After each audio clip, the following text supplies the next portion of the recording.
நெல்லை மாவட்டத்தில் வெள்ளத்தால் ஏற்பட்ட சேதம் மற்றும் நிவாரணப் பொருட்கள் வழங்கிய விவரங்களை மாவட்ட ஆட்சியர் வெளியிட்டுள்ளார்.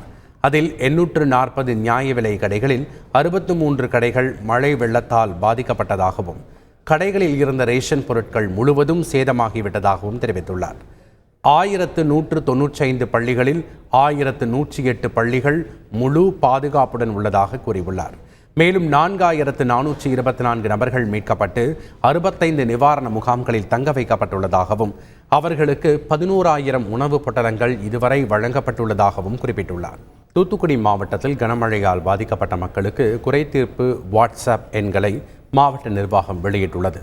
இது தொடர்பாக மாவட்ட ஆட்சியர் லட்சுமிபதி வெளியிட்டுள்ள செய்திக்குறிப்பில், கனமழையால் பாதிக்கப்பட்டுள்ள பொதுமக்கள் தங்கள் குறைகளை சம்பந்தப்பட்ட வாட்ஸ்அப் எண்கள், ஆட்சியரின் முகநூல் பக்கம் மற்றும் எக்ஸ் இணையதள பக்கத்திலும் பதிவிடலாம் என தெரிவித்துள்ளார். தூத்துக்குடி மாவட்டம் புதுக்குடி பகுதியில் மழை வெள்ளம் பாதித்த பகுதிகளில் திமுக எம்பி கனிமொழி, அமைச்சர்கள் கீதா ஜீவன், KN நேரு ஆகியோர் ஆய்வு மேற்கொண்டனர். அப்போது நிவாரணப் பொருட்கள் மற்றும் மழைநீரை வெளியேற்ற உரிய நடவடிக்கை எடுக்க வேண்டும் என பொதுமக்கள் கோரிக்கை விடுத்தனர்.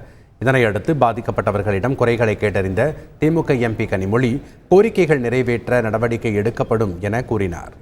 சென்னையில் தலைமைச் செயலாளர் சிவ்தாஸ் மீனாவை சந்தித்து காயல்பட்டினம் முஸ்லிம் ஐக்கிய பேரவை நிர்வாகிகள் மற்றும் NDA யூனியன் முஸ்லிம் லீக் மாநில பொதுச் செயலாளர் முகமது அபு பக்கர் ஆகியோர் மனு அளித்தனர்.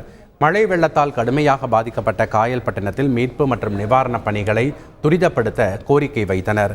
மேலும் பாதிக்கப்பட்டுள்ளவர்களுக்கு நிவாரணத் தொகையை உடனடியாக வழங்க வேண்டும் என மனு அளித்துள்ளனர்.